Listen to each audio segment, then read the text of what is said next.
One, one, two, three. And welcome today to Mom and Dad Talks, where our favorite two people are Mom and Dad. Welcome, Mom and Dad. All right. Another day. Yes. You guys are looking lovely and beautiful here. Well, thank you. The check is in the mail.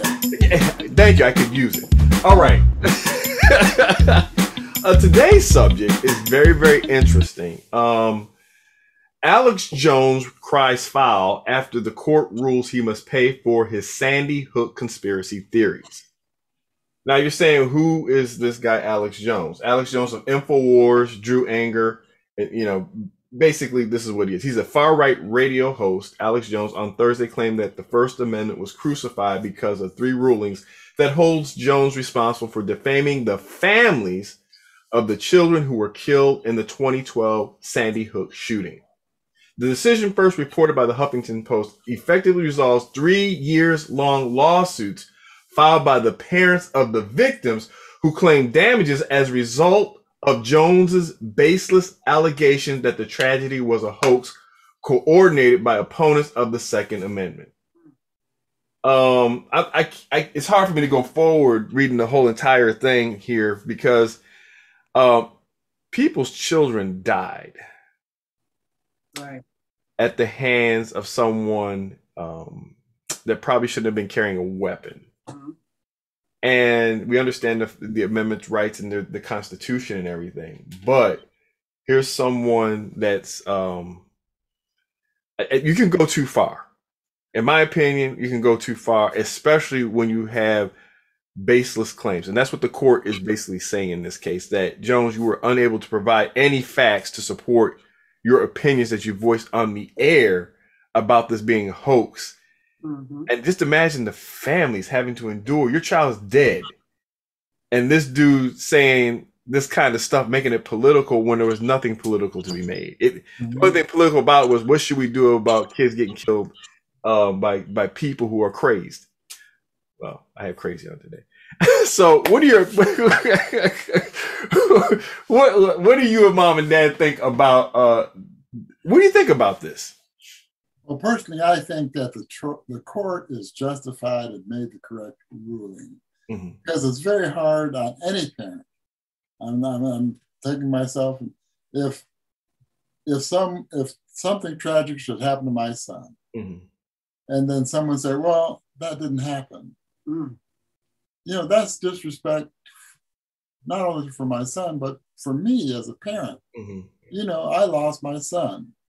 I'm thinking of the Wright killing in, I think it was Ohio. And I watched the funeral. And the part of the funeral that got next to me, because I'm a father, is when he got up and said, "This is my son.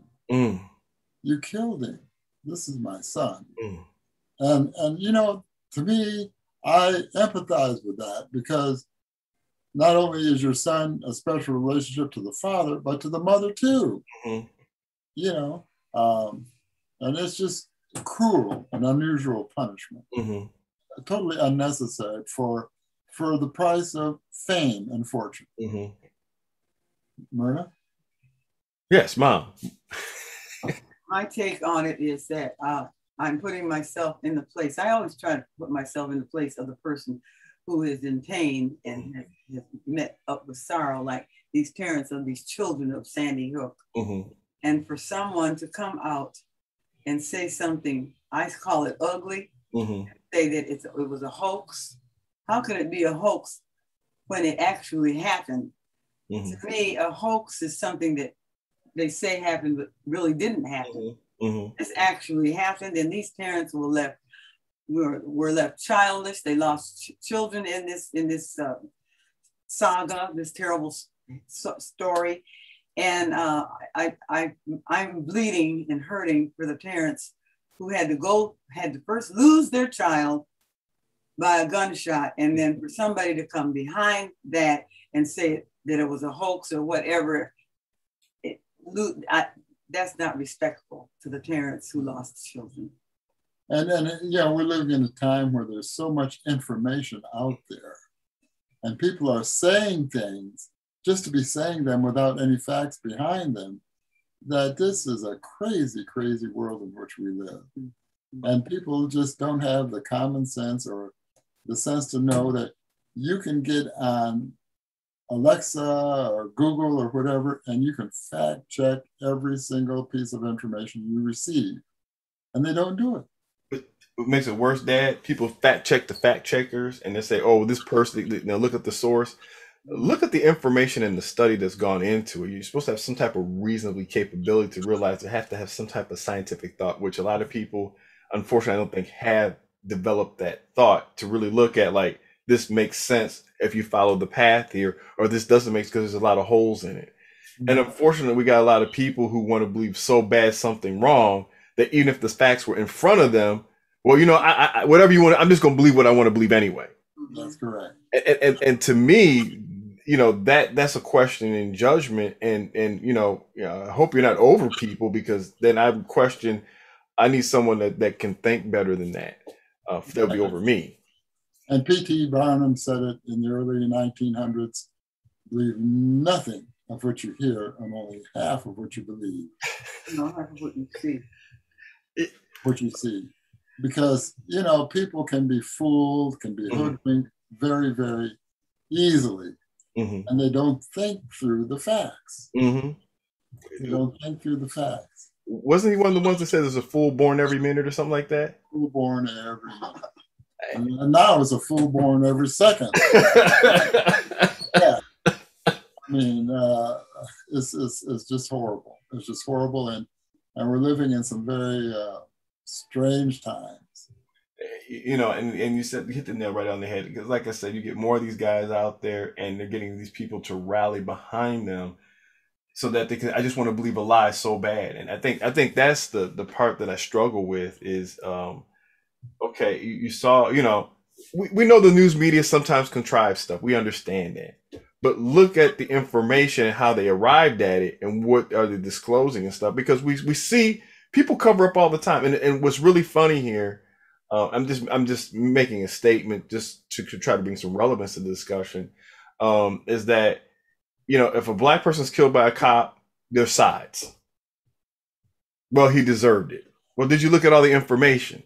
And there's this thing they throw at it, right? So you have a situation where, okay, these young people were killed. It's a tragedy, mm-hmm. right? And then someone chooses a side to say, no, it didn't really happen because you're messing with the Second Amendment rights. Mm-hmm. And really what they're saying is something needs to be done to protect other people's children so they don't feel the pain I have. Right. It's kind of like this voter suppression thing going out here, right? Well, you have people feeling pain. We need to do something about it. So they want to suppress the vote. Mm-hmm. I mean. And people are just doing crazy stuff. I think it was yesterday or 2 days ago, mm-hmm. we had a case here in Niles, Michigan, mm-hmm. at a trailer park where for some reason the police were called, mm-hmm. and the man came out and he pulled a knife on a policeman. Wow. And the policeman shot and killed him. Wow. Now that was a stupid thing for this man to do. Yeah. You're gonna pull a knife on a man that has a gun and a badge. Dumb move. And for the police officer's sake, I hope you had it videotaped. Not that you want to see the death of somebody, so that people can have a conspiracy to say, what did the officer do from the moment he got there? Hopefully that was on, so that you can see what actually transpired to have that action. Because at the end of the day, everybody wants to go home. Nobody wants to take a life. Nobody. I would hope so. I know there's people out there. There are always a small group that they just want to kill people. Just want an excuse to kill people, and that's sad. But I think there's a lot of good guys out there that, let's all go home. Let's not act crazy, so we have to do something crazy. Let's just follow the rules and follow the order. So, we're law-abiding citizens. I support the officers and stuff. But, like anything else, if you're wrong, you need to be corrected. Mm-hmm. And wrong doesn't need to go. But in this case here, in my opinion, I think the courts did a good job of doing, because my heart goes out to those families, and having lost a child like that, it hurts. Yes. I don't care what it is, it hurts. And I can just imagine for 5 years hurting like that as a parent. And the man should be banned from the radio station, period. You know, Dad, that you bring up a great point here before we get off here. Why wasn't this guy stopped? Yes. You know, you have an irresponsible radio guy here. I mean, is viewership that big that you're going to let this guy be irresponsible like that? Mm-hmm. Mm-hmm. And then you have a group of people that have the mentality, I can do whatever I want to do. Mm-hmm. And there's nothing you can do about it. Yeah. And that needs to stop. Well, I think with the previous administration that we had, that has caused a lot of people thinking of wrong in the wrong way. To me, mm-hmm. whatever you feel like doing, it's okay to do. Just do it. And there's nothing wrong. You're not going to get in trouble for it. And I think that's the concept that people nowadays take. I can say and do whatever I want, and the law will not do anything to me. Mm-hmm. Now, I know that the previous administration has done a lot of law breaking, but they don't put the punishment on that leader for all the things that he has done. And I think it's a shame that we're headed in the wrong direction because people think they can do anything and get away with it. Well, you know, nobody's above the law. Our Constitution has put it in there that everybody is under the law. Nobody's above it, right? It's just that you have people who have position, and you saw with the R. Kelly case where they can influence people to do wrong for them and cover it up because of gain, you know, access to stuff, right? And at the end of the day, they have money and they feel they can get away with whatever they want because of the money that they have. Correct. And there's no self-control. And then the problem when you have unself-control, you're going to go over that line because of a lack thereof. And, you know, because I never had to follow the rules. Well, everybody should follow the rules. That's how we can all play together. That's how we can all be safe together, right? Mm-hmm. Just because you get mad. And the rules are made for the safety of everybody. Right. Not just the select few. And it should be made for everybody so that everybody can get along. Everybody understands what's happening. That's why you have police officers. That's why you have a government, right? When those rules have been bypassed, go to those entities to get those rectified and hopefully corrected.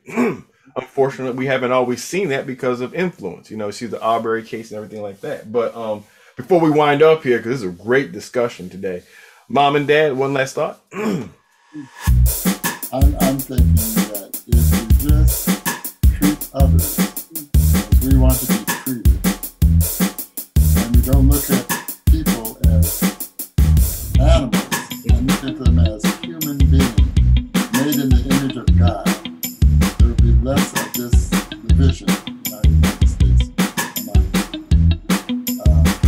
Democrats and Republicans and Christians, non-Christians, and all that. Well spoken, Dad. Well, that's all for Mom and Dad Talks, everybody. Hope you enjoyed today's discussion. I hope you were enlightened today. Till next time, we'll see you on Mom and Dad Talks. Okay. Bye.